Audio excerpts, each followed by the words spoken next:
So what's going on? You didn't come down here with no cameras and all. I asked you that earlier. You did. I said, don't come down here with no goddamn cameras and stuff. Hello? I told you I didn't want my face on this shit. Even if your face is shown, how would somebody come after you if nobody knows You'd be surprised who knows me. Everybody in Brooklyn know me. But if they don't know where you are. And they know me in Harlem too. They know my face. But they don't know where you are. I might not even make no fucking independent film. Motherfuckers come after me. Miss ready? And I have a 50 pounds. My dog.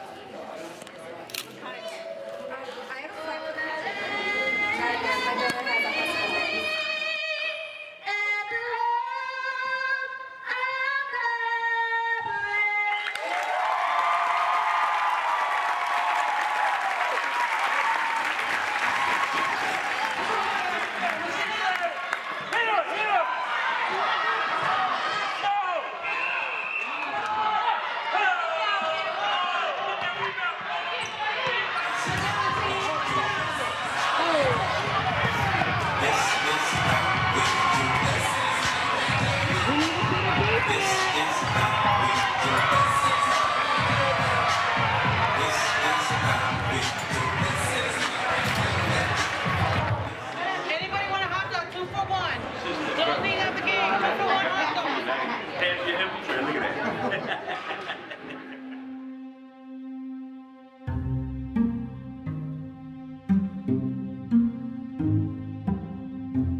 I don't like the word informant.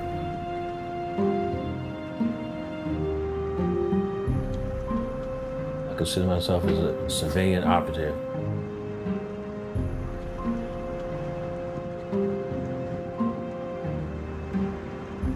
The public's not supposed to know I work for them.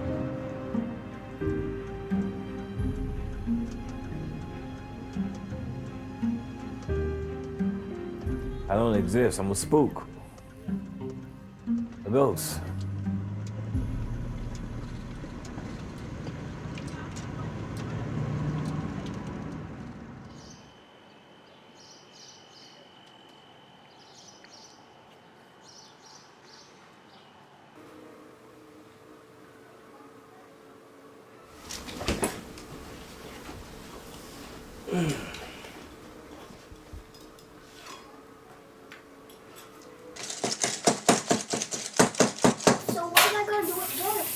Show you. Patience. Patience, little one. Patience. Cool. Still a caterpillar. You're not a butterfly yet. Dude, you gotta have that magic touch. See like that? See how there? I'll take care of the side. You just take care of that part. Bring it over a little bit. There you go. There, boy. All right.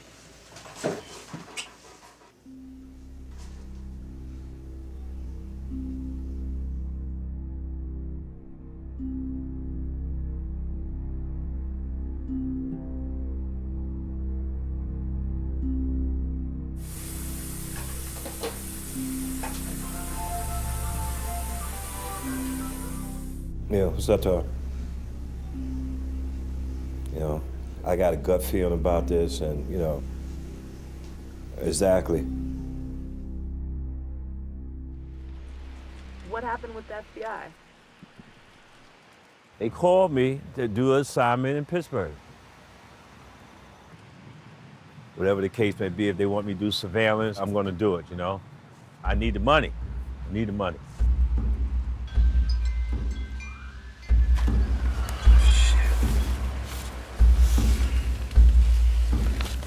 Go. Whenever this case comes out, if it's worth $200,000, I'm gonna give it all to my son.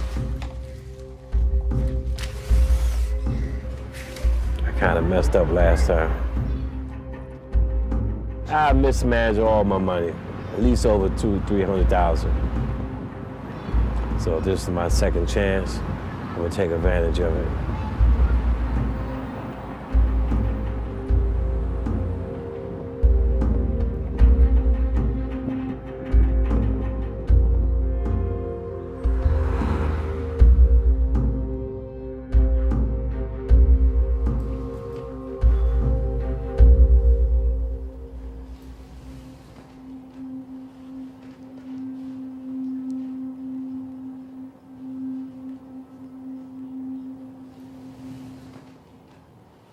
What is the map on the wall? Why is the what? Why is the map on the wall?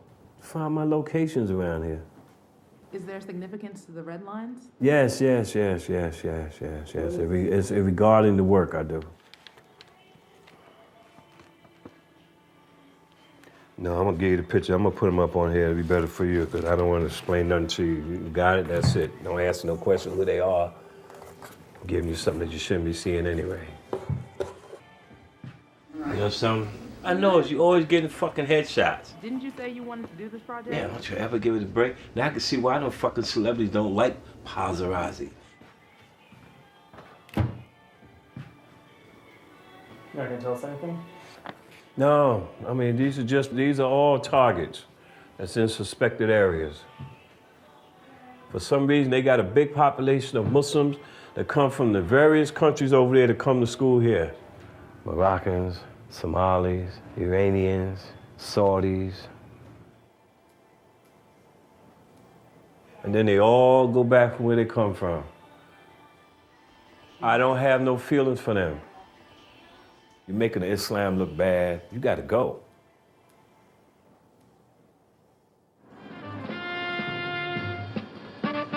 In a new book called The Terror Factory, Trevor Aronson documents how the Federal Bureau of Investigation has built a vast network of informants since 9/11 and how those new FBI tactics work within the delicate balance between civil liberties and domestic safety. You know, before 9/11, the FBI investigated crimes after they occurred. And then after 9/11, the mandate on the FBI was never again.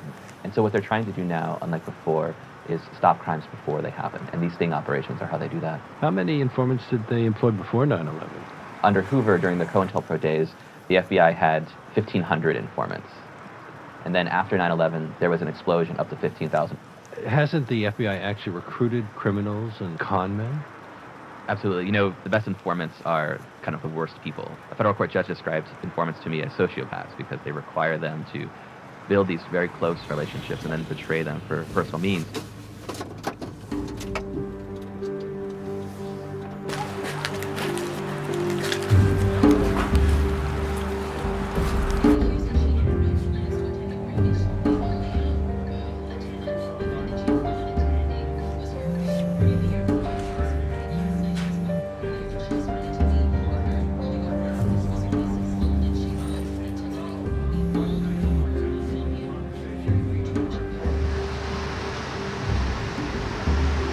They want to make a big bust. And they want to bust this guy and whoever else is his associates regarding that.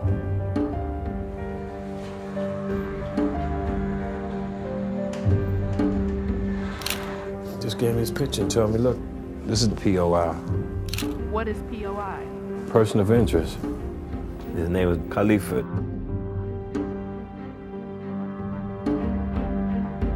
They suspect that he might be involved in individuals dealing with domestic terrorism.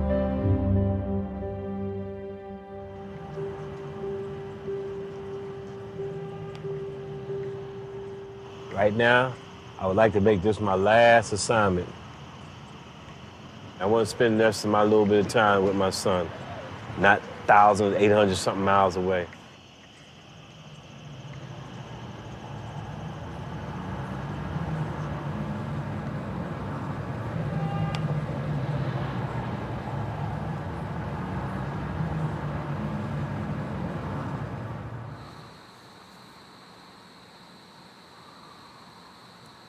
Have you made contact with the POI? Yep. I bumped into him by accident on my own. I just happened to be walking because I was going to go to Goodwill.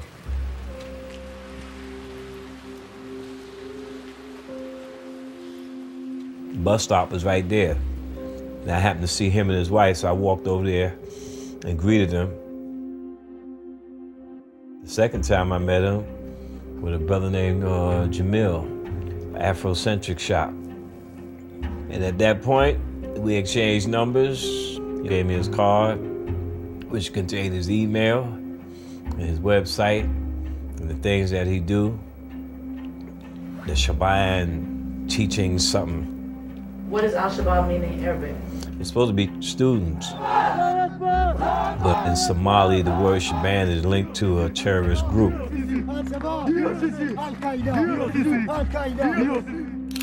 He wasn't Muslim all the time, he was a thug. Always fighting with the police. He did time. Does he think you're new to Pittsburgh? You know I'm new to Pittsburgh. Why does he think you're here? To do work for Red Cross, search and rescue. Do you know how this guy first came to their attention? The way I see him running around here now, it would make any motherfucker suspicious. He walking around looking like a Taliban. My name is Khalifa Al-Akili, and I am from Pittsburgh, Pennsylvania, United States of America. Darkuf, the belly of the beast. La ilaha illallah Muhammadur Rasulullah. His whole concept is about the government. He don't like the government. Why must we never forget 9/11 people killed, murdered, or die every single day?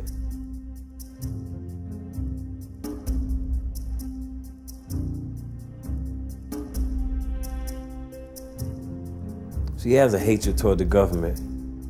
He doesn't really go out and speak in public about that. He does it on Facebook.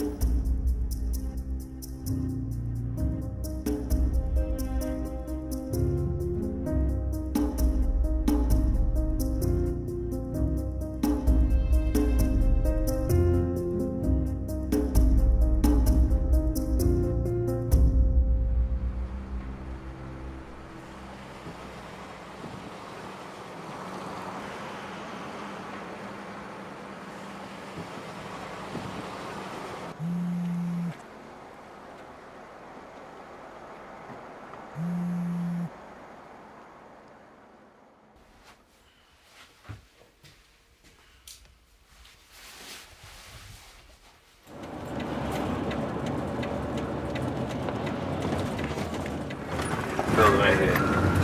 Right here. The target lives right around the corner from you? That's right.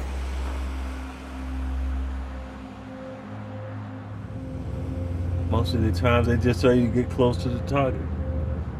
If you can get in the same apartment building, 2 or 3 blocks proximity. Twice a week, their agents tell me, yo, he gonna be here, he gonna be there. Because it's obvious they're tapping his phones. These agents here is a little slow. They're not used to dealing with so-called domestic terrorist individuals. They ain't like New York.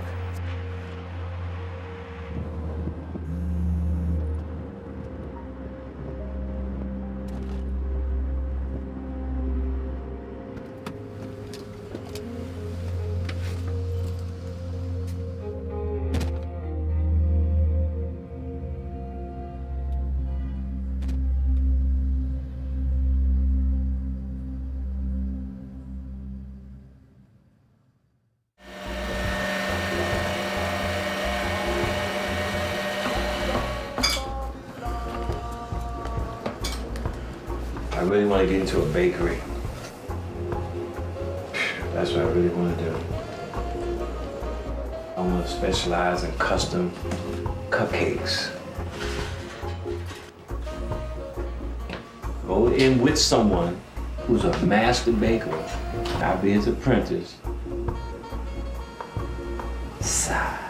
Sweet cupcakes.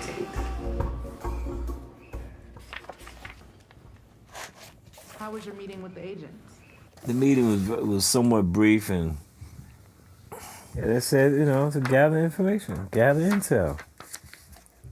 You know, in the interest of national security, then I shall oblige by gathering that information and taking it to my superiors, who at this time will be paying me some money.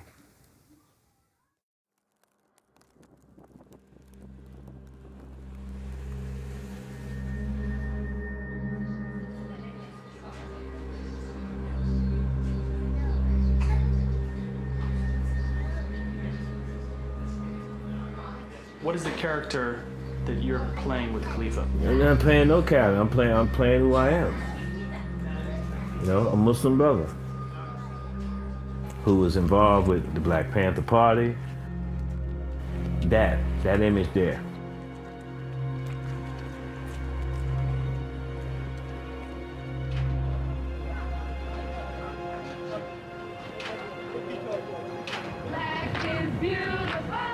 Say hi to the people. Hi to the people!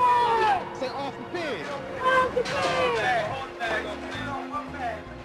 I joined the Black Panther Party, if I remember correctly. It was during the springtime, yeah, around 1967. At that time, I was a little fly kid, wearing fly clothes. So I'm looking for, you know, like a pack. You always want to look to be a part of a group, a family, or fraternity. We are organizing the community, politically educating them, telling them exactly what is going on, not only here and in America. I was interested in what they were saying. What the government can't supply, then we take upon ourselves to get to the people. We're gonna walk on this racist power structure, and we're gonna say to the whole damn government, stick 'em up, motherfucker. This is a hold-up. We come for what's ours. FBI Director J. Edgar Hoover today asserted that of the black extremist groups, the Black Panthers represent the greatest internal threat to the nation. This memo apparently went out to 37 agents. It ordered them to find informers in the black ghettos. It was a command, not a suggestion. The documents describe things like COINTELPRO, the FBI's program to disrupt political extremists. The FBI had the organization under surveillance. There had been efforts to get people inside our meetings.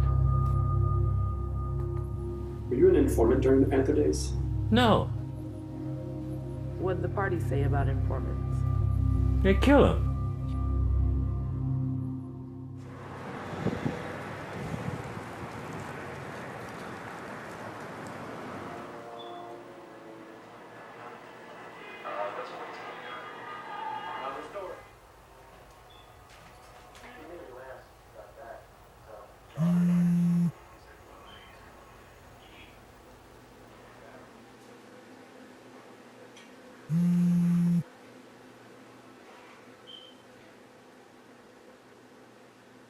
Are all of your POIs Muslim? Yes, all the POIs are Muslims.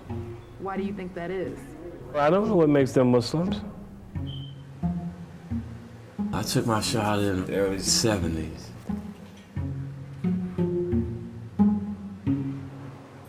It's a very practical religion, but there are certain things you have to maintain, you know, help one another, and virtues and piety.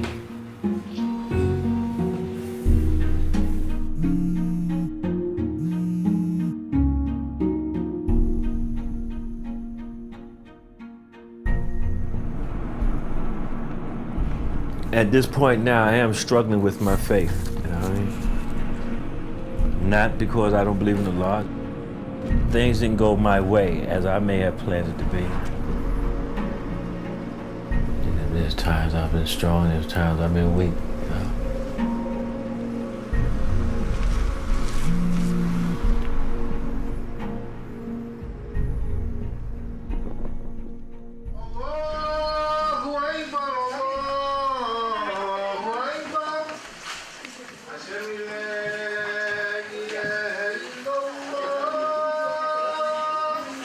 There ain't too many Muslims in this whole area likes this dude. They don't, because he starts trouble. One imam had to call the police on to get him out the fucking mosque, because he kept running off at the mouth. He had nerve to turn around and told the imam, he said, you're gonna remember this.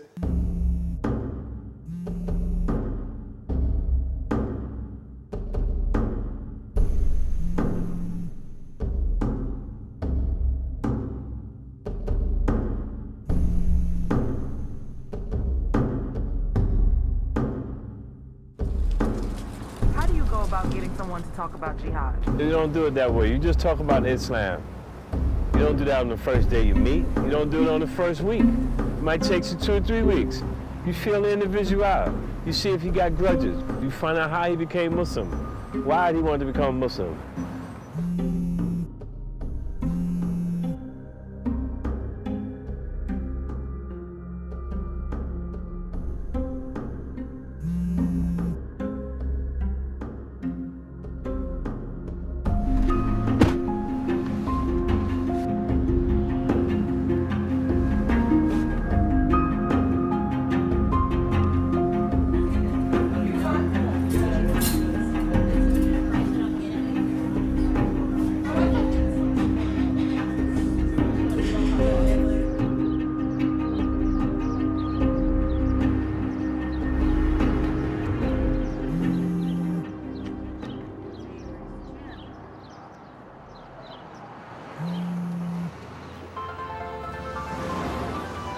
Yeah, what's that talk?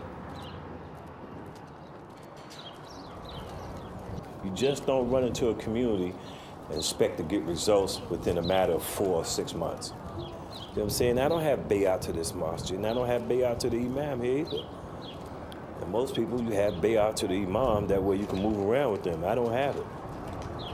Even with this kid, I have to wait till he opened up to say something just to find my way to get in there. Exactly. All right, later.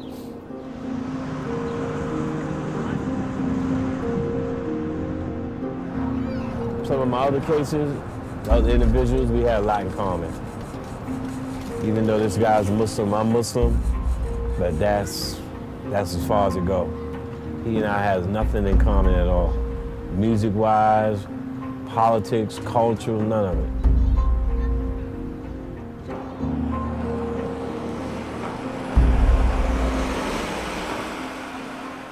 You said that the POI sells books. What kind of books does he sell? He's showing me in his library books on guerrilla warfare and all that. The United States Army Ranger handbook of dealing with explosives.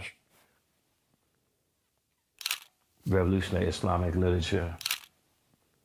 How to train jihadists, you know, how to fight. I'm gonna say, you ever been in the war? You ever been in the military? No. Then how the hell do you know anything about guerrilla warfare? Why do you have it there? Just for show? Trying to impress people? So who set up your Facebook account? The FBI. Don't fuck with this shit. They don't want to push me to do this. All right, what I do for now? They should have gave you a class. For what class? These fuckers don't know nothing. All they want to do is just trying to make a fucking arrest. Who the hell is this girl, Victoria Carr? She want to be my friend? I may know you from so-and-so. You don't know me. Let me see how much I know you. Oh. She want to be my friend. Ooh. The POI. I just sent him a request because he didn't want to answer it before. How do I go out on this shit? Have you ever gotten a target that was a friend or a family member? Yeah. Shaw. Shaw was my friend. Was he a friend before you? He was my friend. Yes, he was my friend. Yes, he was. Was he a friend before you? Yes, he was my friend. You asked the question 3 times. I didn't told you. Yes, he was my friend prior to him being investigated.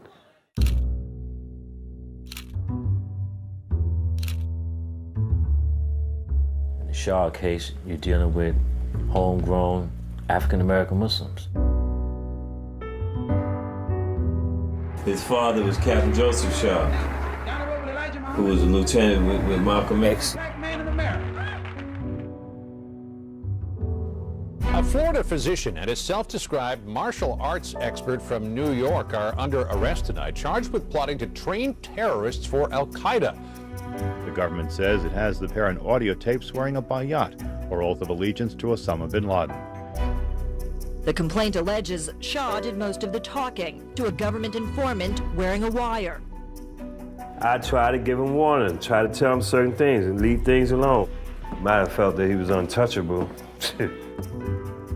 Prosecutors contend that Shaw told a government informer that his work as a jazz musician was, quote, the greatest cover. Public Shaw!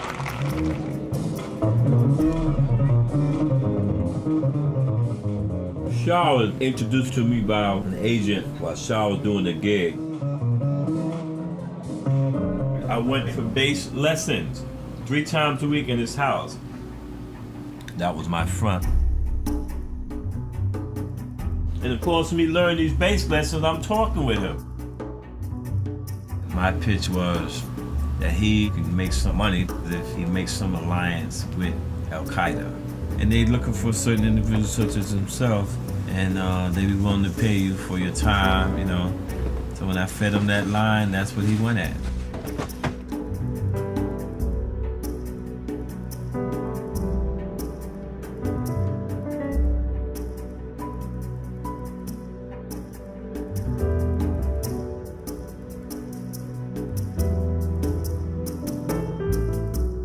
It was like a bait. threw the hook out there, he bit into it.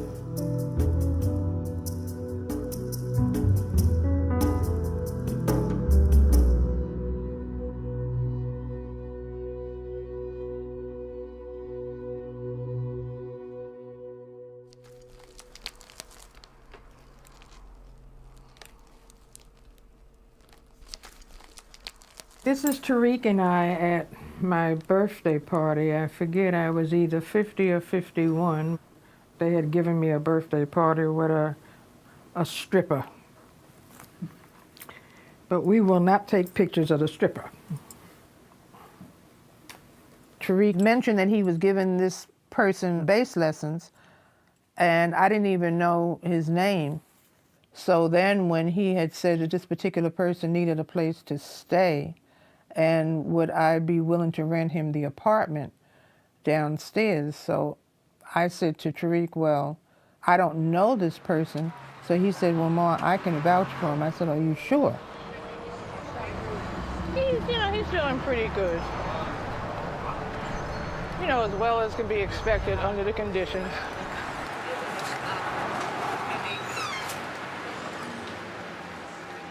For 10 years, we've been suffering quietly. They send informants into our community, we stay quiet, we stay afraid, and that only makes our job easier. The longer we stay quiet, the more dangerous it is for our children and our future generations. And so this campaign will be mobilizing people in Muslim communities, black communities, immigrant communities, civil rights communities, everybody together to fight the use of these informants and surveillance.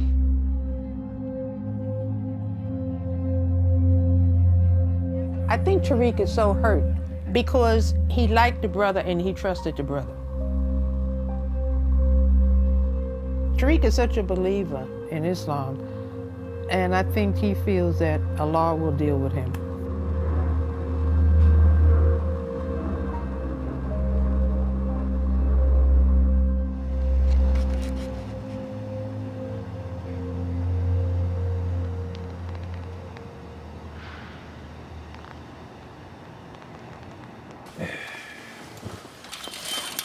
Heal up, heal up.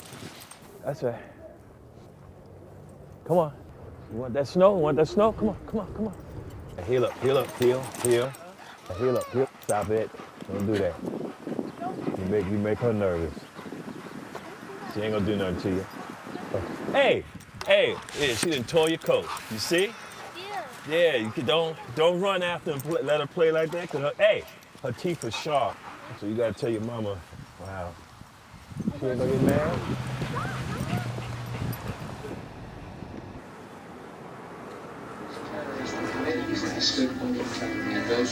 Next time when we're going to play for you, you want to do good? Previously on Homeland. She wants out. She asked for $5 million and a flight to Detroit. This is not some setup. It's real. An informant married for years to a Hezbollah commander turns up out of the blue, promising a... Forgive me, I thought we'd better meet her sooner rather than later. Well, we were supposed to meet her together, so you could talk to her and I could assess her reliability. Meaning you don't trust my judgment? Meaning the entire point of the protocol was to keep your judgment out of it. Carrie, we're gonna have to get back to you. Saul, she seemed credible to you? I'm not really in a position to say.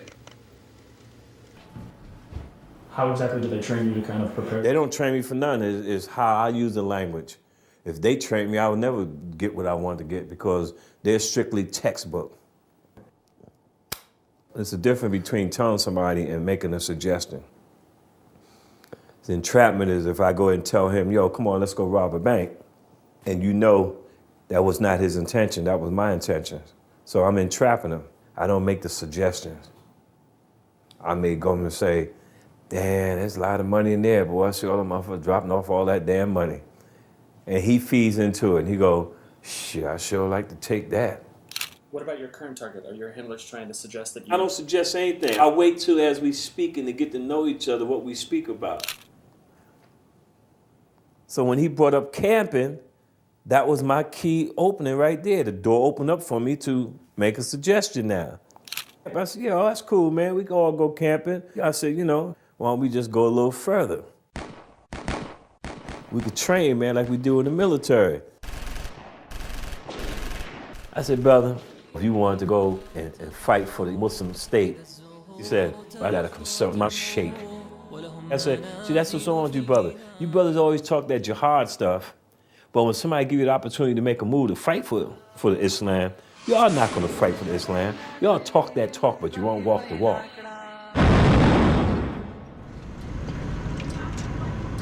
He's not really a good Muslim. We go and get some coffee.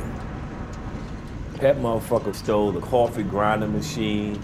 He stole the coffee urn. And I told him straight up after he done it like his fourth stealing, I said, yo, man, did you consult your sheikh and your imam when you was stealing all that stuff? I ain't gotta wear no kufi. I ain't gotta wear no kafaya. I ain't gotta wear a goddamn thing to say I'm Muslim. I said, that should already been established way before we was born.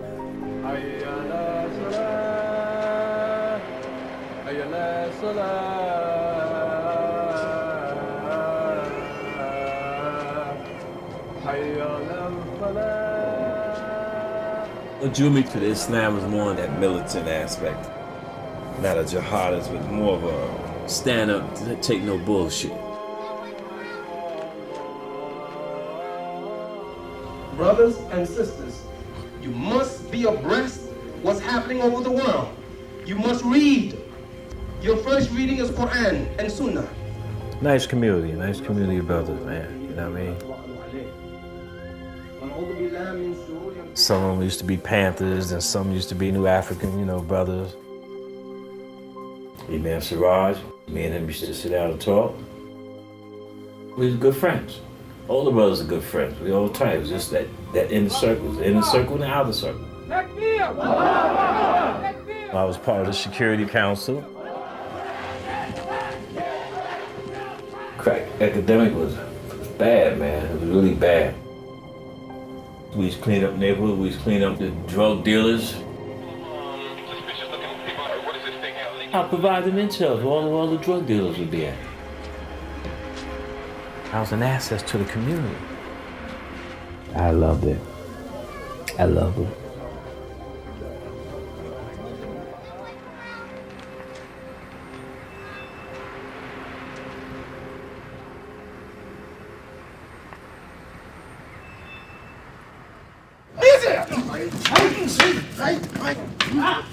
Good. Back. All right, good. That's what I want to see. Keep going. Ready? When I first met Saeed, it was around the time that we were dealing with the drug problem here in the neighborhood. We had a very good impression of him. He was very much involved. He was knowledgeable about certain things. He has a very pleasant personality. He's very intelligent, man. Very intelligent. What do you think your reputation at the mosque is now? Oh man, it's probably we're gonna kill that motherfucker when I see him, boy. We're gonna put a mud hole in him, boy. I broke a solemn oath against another Muslim. They don't give a shit if the other Muslim's bad or not.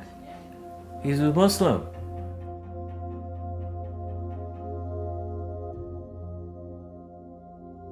Did you know Tariq Shah? Oh yeah, for sure. Yeah, he was part of this community too. His family, beautiful brother. At yesterday's arraignment, an upbeat but shackled Shah greeted the packed court gallery of supporters and press with the Arabic greeting, "May peace be upon you." Out of all the cases I worked on, that was the only one who called me to testify. And I worked on more than 8 goddamn cases. A whole bunch of them come out the mosque, who knows me. They couldn't believe it. They said, oh man, not Saeed, no. He's been with us too long. He saw us, but he would not look in our direction. He saw us, And I don't know what's in a man's heart, but how could you not feel guilty?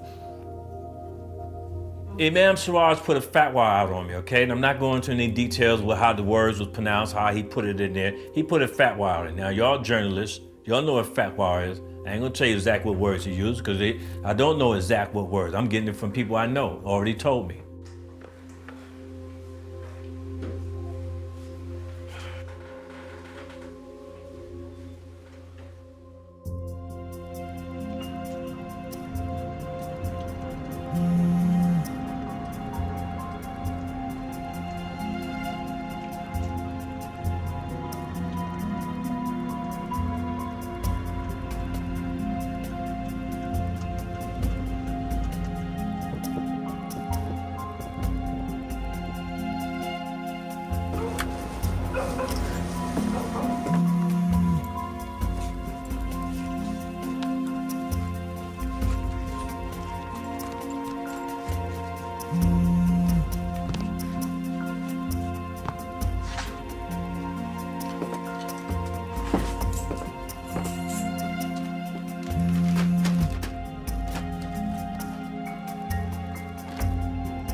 One thing about the government will use you and they would drop your ass like a hot motherfucking stone.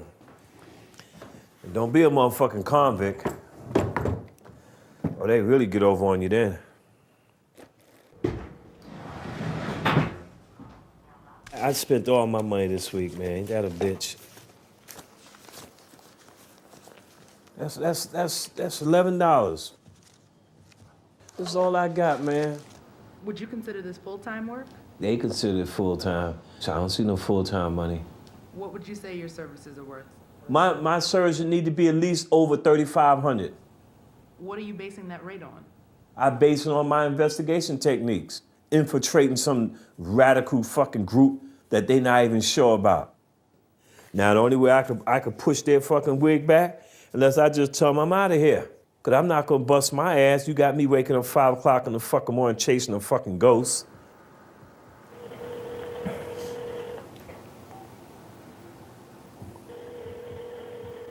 Answer the phone. Hello. Hey, I see you. You see me?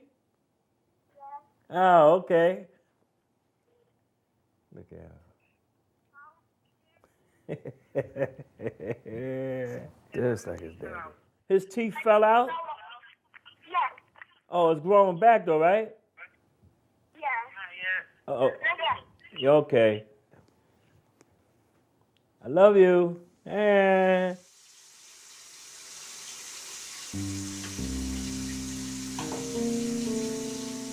And living this type of life, man, you lose out on a lot of shit, man. Family life, your social life.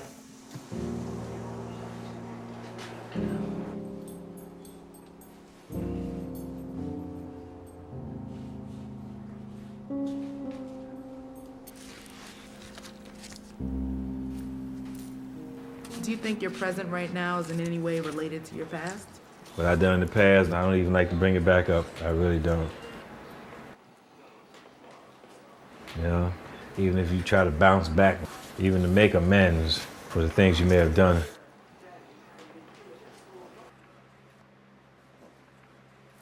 Gotta deal with it, man. Gotta deal with it. Gotta deal with it.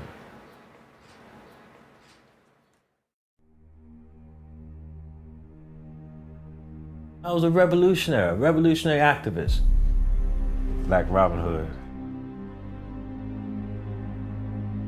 I was with a certain crew that was setting up certain institutions to be appropriated for our cause.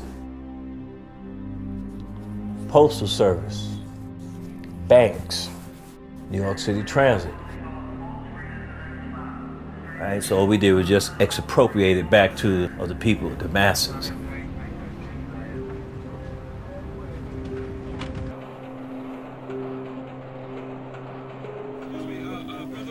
We used to, drop off a few money and stuff at the malls, Wouldn't tell them where we got it from, you know what I mean? I hung out with a lot of transit cops, court officers and all that. I did that for the purpose of them assuming that I was one of them. Then all my shit just crumbled down. I got caught out there and got arrested. Yeah, I was charged with grand larceny, impersonation of New York City transit cops, possession of weapons.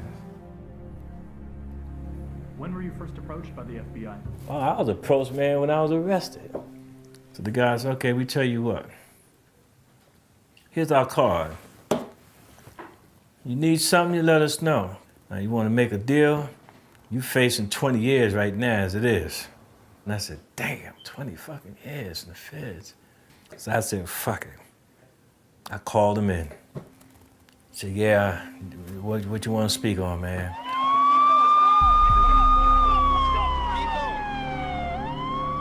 After World Trade Center, they felt that certain Muslim communities domestically was involved.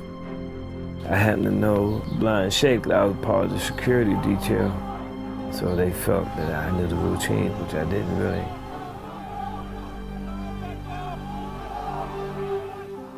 So how often would they come and ask you for intelligence? Oh, it'd be like 3 times a week. So I was their boy all the way until the time I came out.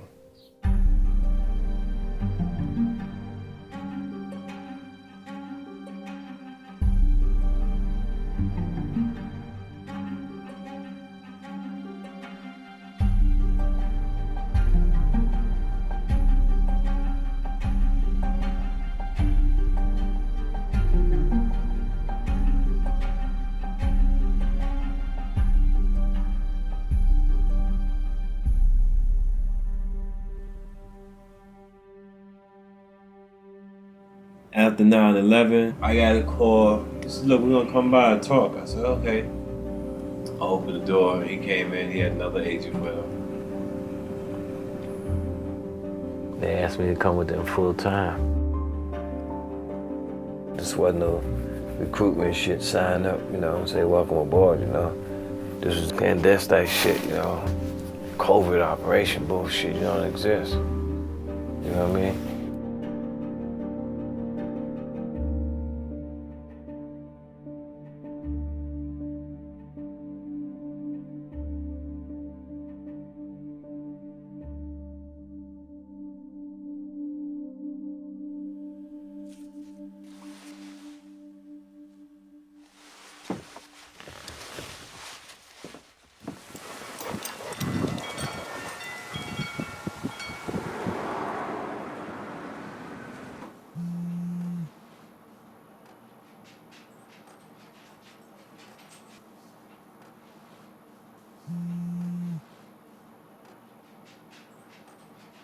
Truthfully speaking, y'all got him thinking that he's like the top-notch terrorist around here. That he just can't be touched. He's untouchable. But in reality, he ain't nothing. He ain't going nowhere. I never been around a target that steals petty. I mean, being Muslim at that, that's not acceptable. I mean, that's petty. Okay, all right, bye. I'm not feeling this, man. This is the first time I ever felt like this. As long as I've been doing this work, I never felt this. So your instinct says this one just isn't right? Not right that he'd do me bodily harm, but because he's unpredictable. He ain't the brightest, but he ain't the dumbest either.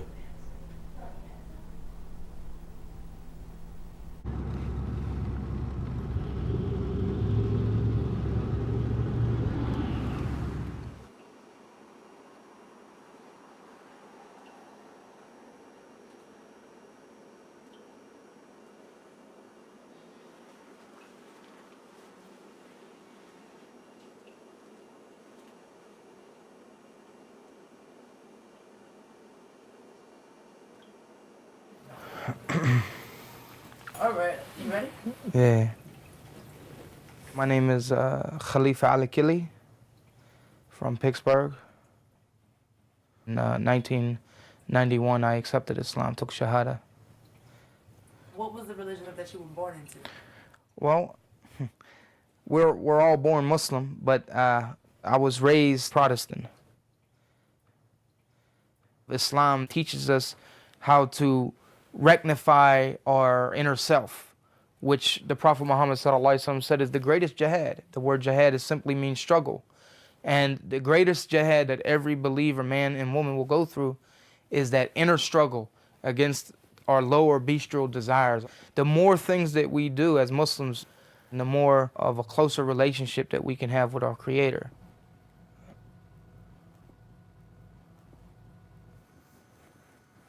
Turn this up.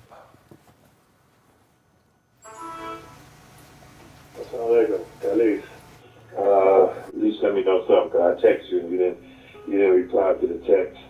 I don't know if you're sleeping or what, but when you get this message, give me a call, please. Inshallah. Assalamu.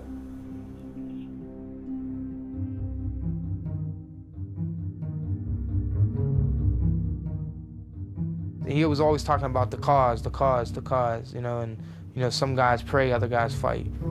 ASA, which means Assalamu Alaikum. Brother K, check this movie. It's a series called Homeland about terrorists, right? Which I actually did, and I actually enjoyed it, but yeah. So, but it was like, it was to help him talk about that topic. I was coming back from the store and Sharif's truck came around the corner, so I waved at him, and he stops the truck, and the passenger side opens up. They bum rushed it. The Bureau brings in another CHS. What is CHS? It's a confidential human source. Name turns out to be Muhammad. All All I was supposed to do was introduce him to Khalifa. Just let him know, yo, I have an individual Muslims coming in, he's a recruiter for the Taliban, or he's a recruiter for the Al-Qaeda, you know, he's a good brother, you know, maybe y'all should meet. Short and simple. Before I could even introduce the fucking dude to the fucking POI, the motherfucker was jumping out my car already just to meet him. I'm like, what the fuck? The guy got out and he came up to me, gave me the greeting, assalamu alaikum, kissed me on both cheeks. And I swear to you, when I walked away from that situation, I walked away feeling like I just played a part in some Hollywood terrorist movie, that I just met like the leader of some terrorist organization. Actually, right there on the spot, he wanted to go have some coffee or sit down with me. And I told him no, you know, I still have to go visit my mother, and I'm actually on my way there and getting ready to catch the bus to go there. You know, I walked away, he got back in the truck. They still wanted me to proceed. I told him, man, I feel right going into that man's house, man, inquiring, what's up? Knowing that he just finished telling me not more than 20 minutes ago, he was at his mother's house. Oh, tell him that Muhammad got a card for his mother and everything gonna be all right, so we didn't realize you was there. We just heard some noise at the door, so we knocked. So I said, really? Really? I said, that sounds real deep undercover, huh? Real deep. I said, I'm not gonna feel too comfortable at, but I'm gonna do it anyway. But I'm letting y'all know, when you fuck up, don't come at me and say it was my fault. I ain't hearing it. I know it was the front door. You hit a code on a keypad at the entrance to coming into the building, and I had it set up to ring to my cell phone. You know, I've never had any visitors just pop up at my apartment, you know, unannounced, so I answered it, and... I said, Khalifa, it's me, Sharif. He said, who? It was Sharif. Sharif was saying, oh, I'm here with Muhammad, and we figured that, you know, we'd come and see you and sit down with you and spend some time. And I said, well, I'm not at home. I lied to him and said, I'm not at home. It was so clear that I didn't want to meet these guys. Like, seriously, like, I literally made up excuse after excuse after excuse. The next morning, walked up here to the corner, and that's when, you know, quote unquote, Muhammad came from around the corner. You know, just appeared out of nowhere. You know, he had his hotel downtown Pittsburgh, and yet he was here in Wilkinsburg at 9:30 in the morning without no car, no vehicle. He just so happened to have that card for my mother on him. I reluctantly agreed to go to McDonald's and you know, have some coffee with him.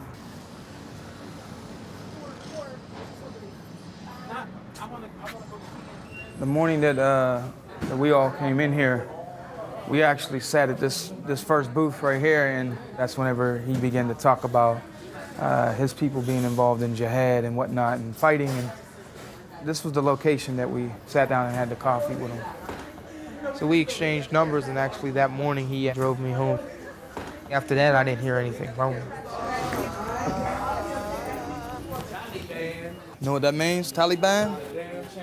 Oh yeah? It means student of knowledge. Ain't nothing wrong with them, brother. Okay.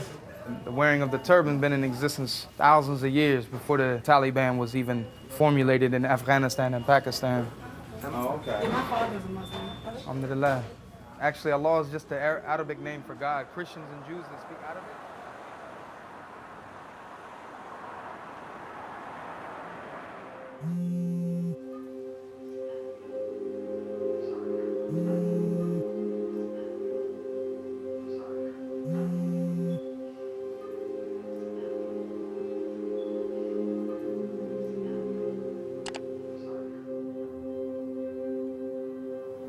It's like my third time. You can no longer message, you're trying to learn more. See, he said, all right, you can no longer. So that means he don't want to correspond with me. See, these motherfuckers, they fucked up. Watch this, and I'm gonna call these motherfuckers and let them know. Yo, Jay, I don't know what's going on. He didn't block me from the knife. He knew that was me. All right, okay. All right, later. You know, then they fucked up then. I'm not even gonna deal with that. Let them deal with the headaches.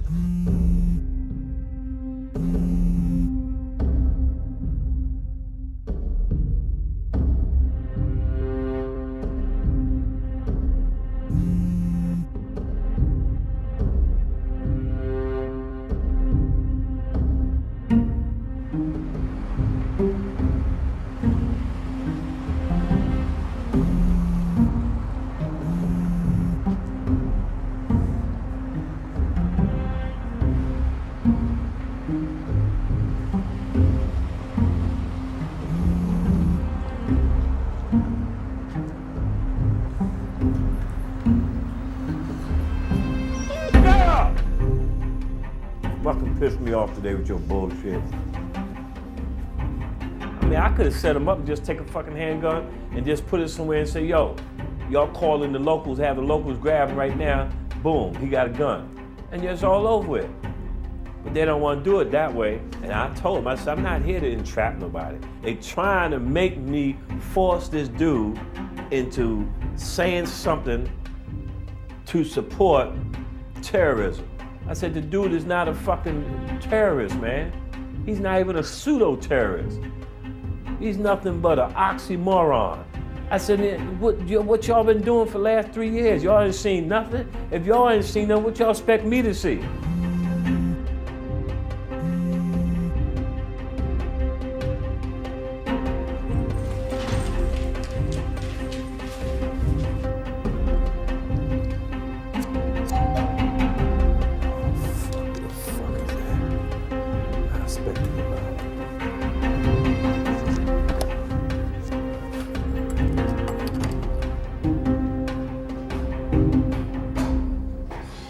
Y'all rung my bell? Oh, yeah. Huh? Sorry. Happy birthday. Thank you. Thank you. I'm gonna get you something next month, okay? Okay. All right? Yeah. All right, tell your mama I said hello.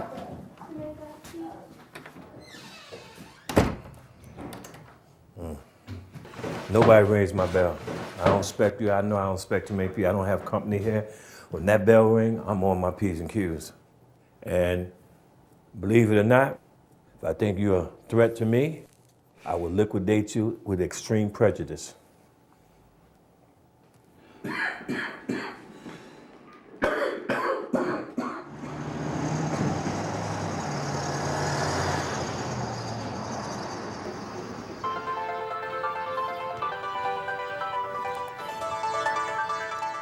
I honestly believe if that incident, if that guy, the agent Rob and them brought up, if he wouldn't have did what they did, believe me, this thing could have went a little further. Right. Yeah, he sensed things, so I shouldn't have to wait for him to even if it came to exposing me, and I don't want to be put in that situation. So I definitely have to stay under the radar to a certain extent. But that dude ain't gonna bust a grape. He ain't gonna throw rice at a wedding, believe me. You know, he's just, you know, eventually y'all may get him on something else. Maybe tax fraud, crossing state lines, you know. But I think it's just the Bureau gonna have to take a different approach at him. May have to go at him hardcore and just get him for the hell of it, you know what I mean? Black ball trick. Okay, all right. I'll talk to you later. All right, later. Now I'm out of here. Right now I'm looking at a projection of me being with my fucking son.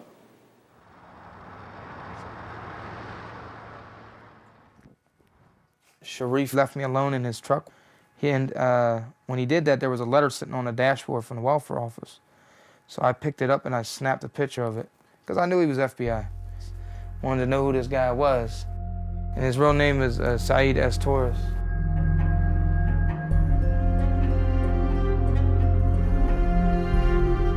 Come on, Sheba. Come on. And this was a guy who used to email me all the time, Sheba. call me, you know, Sheba, stay. Let's go out for coffee, I'll pick you up. But a lot of that slowed down dramatically after he introduced me to this quote-unquote Muhammad. I put his phone number through Google.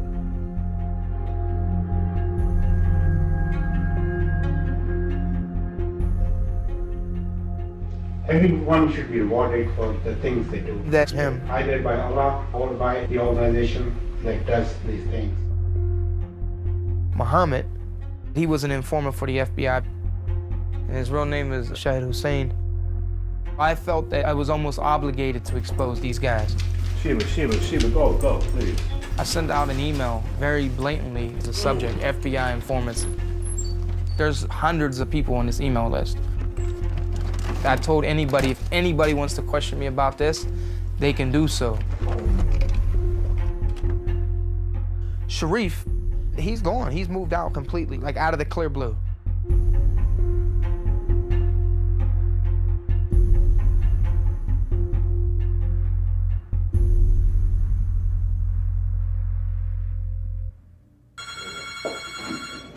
Hello? Yes, Khalifa, how are you? This is Steve Downs. Good, I'm very good, and I just want to make sure you understand that some people may be listening in on this line of FBI. Okay. So anyway, I just wanted to go over your statement. You first met Sharif in September, October of 2011? Mm-hmm. Khalifa found out about our group, Project Salam, on the internet and sent us this email.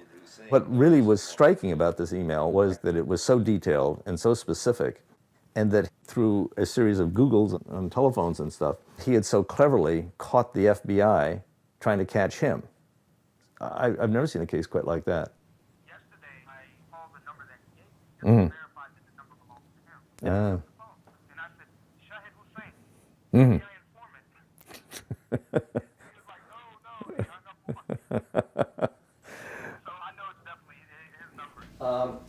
I just wanted to, well, one of the things that we were thinking about is that we would like to have a press conference down in Washington, and that may be next Thursday, and call attention to all of this and make a big deal about it and really call the FBI out on it. Are you comfortable with that? My only concern is that I don't want them retaliating against you simply because they couldn't put a case together. But I think sometimes simply going public with it the way you have and notifying everybody is the best way to head it off. So. Exactly. The more people that know it, then it's not a mystery. Yeah. Right.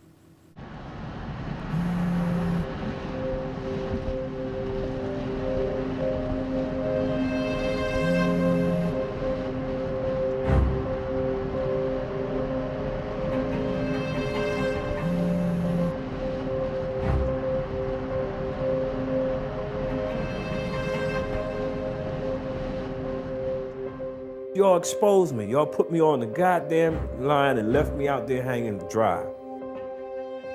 Initially, when I did this contract with y'all, if I didn't feel right about something, I wouldn't go through it. But yet y'all forcing my hand to go through it. You exposed me one time already, and I lost all my friends out of New York. I lost everybody I grew up with and everything because of y'all bullshit. First saved message. Received March 9th at 4:50 p.m. Hey, Jay, I want you to send that last text, and I want it to go like this. Hey, Khalifa, I don't know who you've been talking to or exactly what you've been saying about me, but got around, and people came to my work today and talked to me. Don't say feds, don't say police, don't say authority, just say, and people came to my work today and talked to me, and I can't have that. Then it's something like, inshallah, I'll see you around, and change your number. That's what we want. All right, man? Call me if you got any questions. But you see what I'm saying? I'm heading home. And you see what they still asking me? Go to the fucking limbs. Let my fucking bones cribble.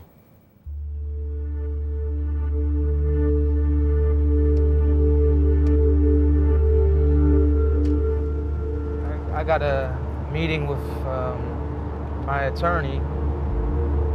Well, I'm hoping that today the lawyer will be able to assist me and give me some advice on what I need to do to protect myself and to protect my family. in the case that something was to happen to me, that I was to be snatched off the street.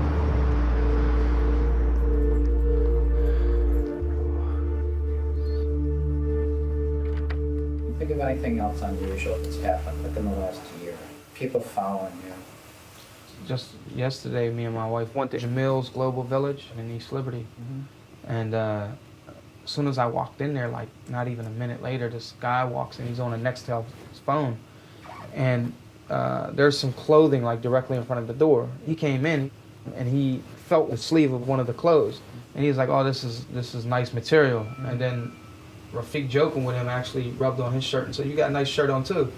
And it was so clear that this man had a bulletproof vest on. For some reason, they're just attracted to you.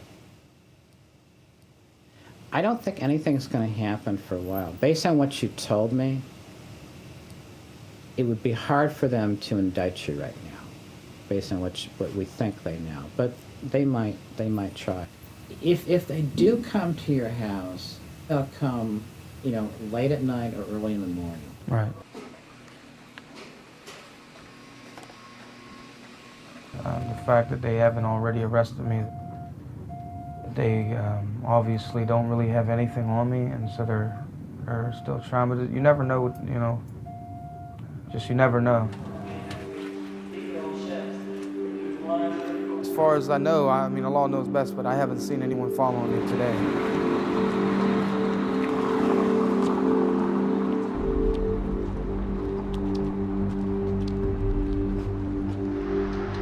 Why do we have to live in fear?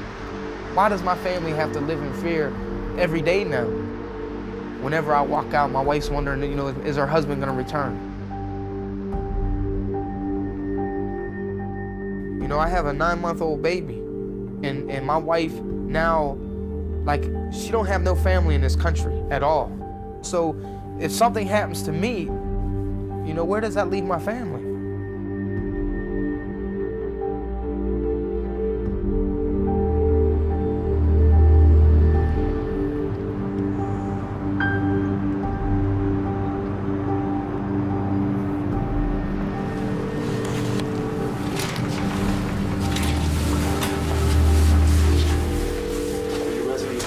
No.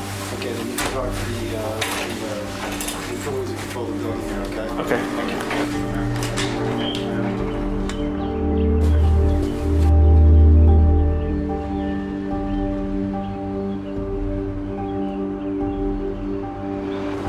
I haven't done anything to anybody. That's correct. Prophet Muhammad sallallahu alaihi wasallam said, beware of the supplication of the person who is unjustly treated. This is wrong. I haven't done anything to anyone. Can you please try to get a hold of someone to help my wife, please? Please, man.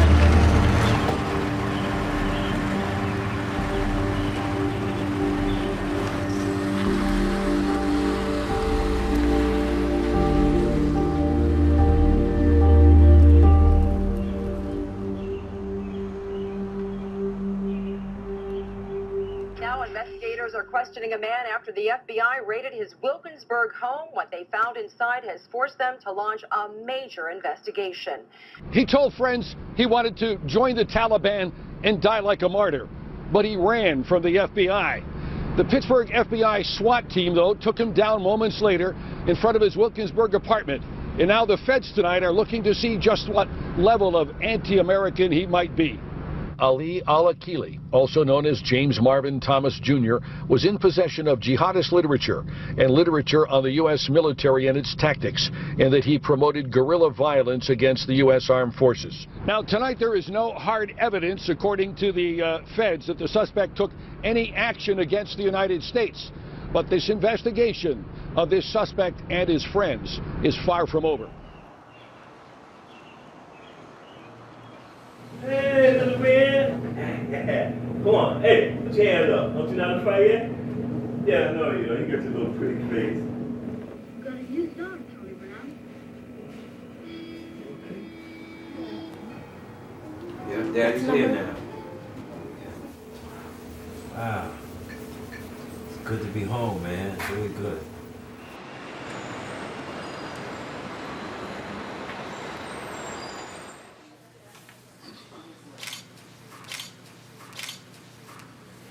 Project Salam received this email from Khalifa in which he identified two informers, Shahid Hussein and Said Torres. We decided to hold a press conference. On Thursday, the day before, the FBI arrested him. And what did they arrest him on? On a gun charge. The gun charge was apparently based on the fact that he had gone to a public shooting range and made a video of it, which he posted on his Facebook. And it has been on his page for at least 6 months. And why time it to be exactly the day that he says, I'm going to go to a press conference and I'm going to explain that I don't want to be involved in any terrorism act, and I wish the FBI would stop trying to press me into it. If the mosque comes to the FBI and says we suspect this person, is the FBI under any obligation to say, yeah, that's an informant? Just on the narrow legal question, the Bureau has no legal requirement to tell either the targets of investigations or anyone related to them about informants. What's interesting here, it's also never told Congress about the standards under which it actually sends people to do this work, which has really impeded any opportunity for oversight. The FBI routinely uses informants to contrive cases and criminalize First Amendment protected activity, and this is the same pattern that emerges in case after case after case.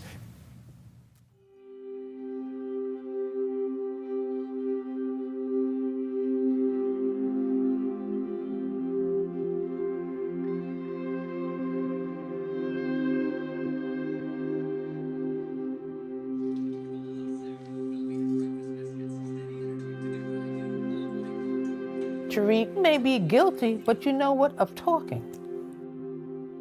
In the whole thing, there was nothing about any weapons, no bomb, nothing. Talk.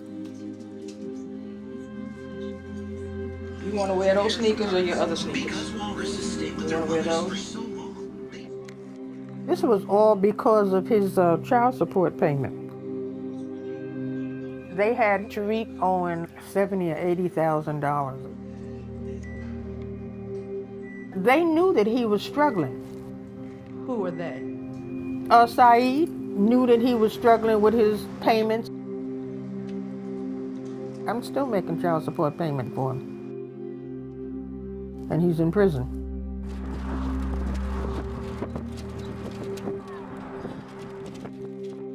He felt desperate and he said, I'll do anything. That's when they said, we got him. Now you're going to explain to him that since he feels so down and stuff, you got some people that will help him. But he started saying he'll do desperate things. And that's all they wanted him to say.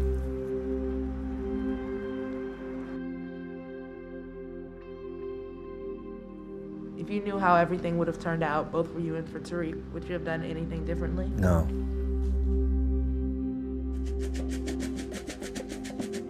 I'm not in control of this. They're in control of it. Who are they? The agents, man. Come on. Don't play with no word games with me. Who else is they? Who else I'm speaking of?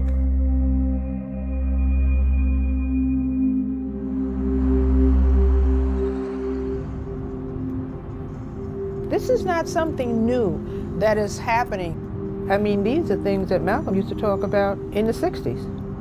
He used to just always say, be very careful of who you're speaking to, because I know that there are FBI informants that are Muslims.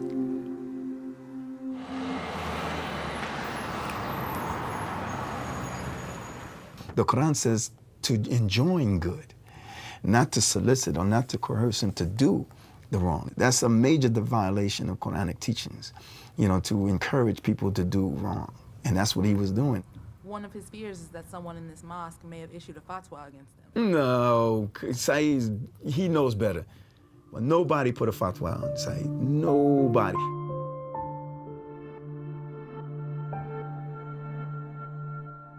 I seen him personally at one of the African street festivals. I just stayed away from him.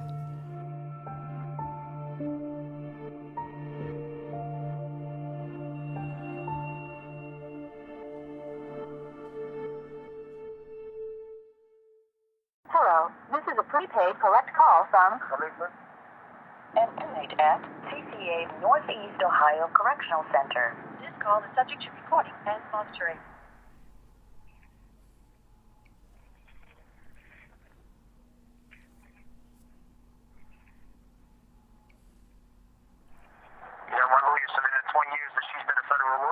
never seen a possession case like this. Anybody being put in prison based off of pictures of them being at a gun range. And if I go in there and I lose a child, I'm looking at a minimum of 15 years compared to a 10-year plea, which would allow me to get out in about 7 years. And I got a family to think about. I mean, what would any sensible person do? It's a gamble for me to fight these people. Thank you for using Securus. Goodbye.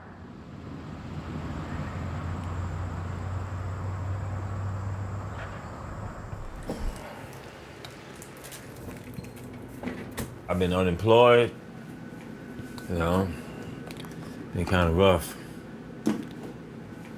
The local jobs here, for some reason, seem like they just want their own kind.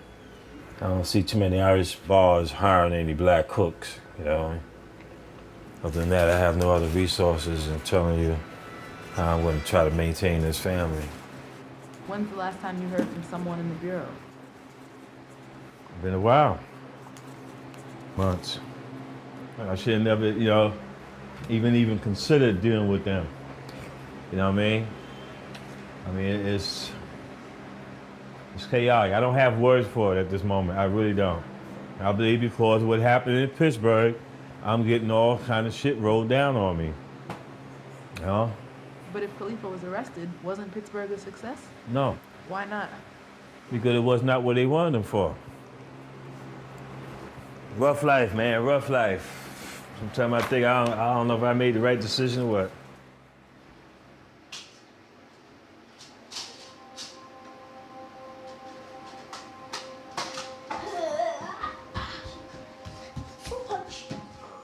I guess I should really, really hate him. But you know why I don't? Because the old folks say, what you reap, you will sow. And with all that he's done to my family and somebody else's family, he may be physically out of jail, but mentally he's not. So I don't think that I would want to be in his place right now.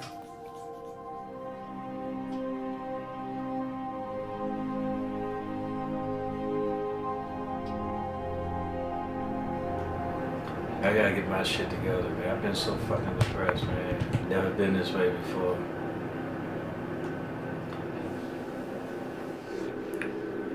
I need to get a little more active, be a little more involved with my child. The correct way. Start reading with him.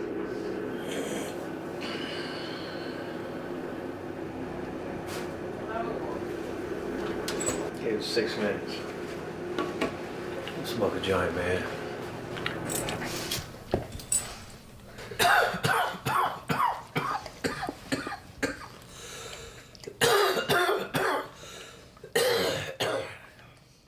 I blame this all on the government.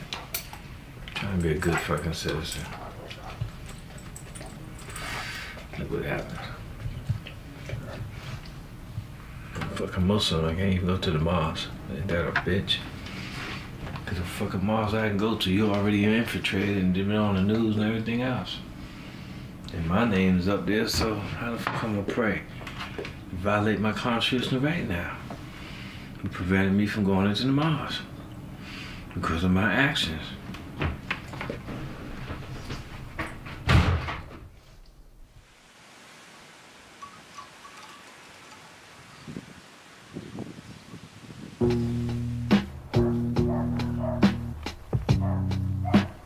God used to work out in the New York office. There's something in the making. It was only if I was interested in an assignment, that's enough. And would I be interested in going down there to do some work? I said, yeah. I could use the money. They getting ready to make a case. Where I fit in that, I don't know. See what I'm saying? So they must need my expertise because they always remember who they work with. They say, oh, I'll call Saeed up. Saeed can, yeah, he's the man for this one. Tell you the truth, I got over 5, 6 motherfucking convictions that they got. They worked on, they worked and they got it. So that's just another episode you have to wait for. That's another part of the story, see what I'm saying? Real juicy part. So this story is never ending.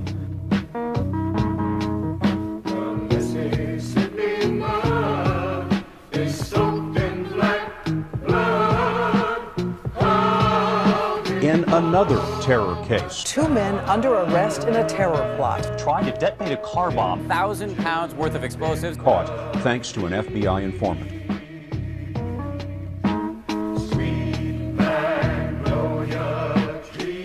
The plot was uncovered by an informant. Confidential informant that was involved. But the bomb was fake.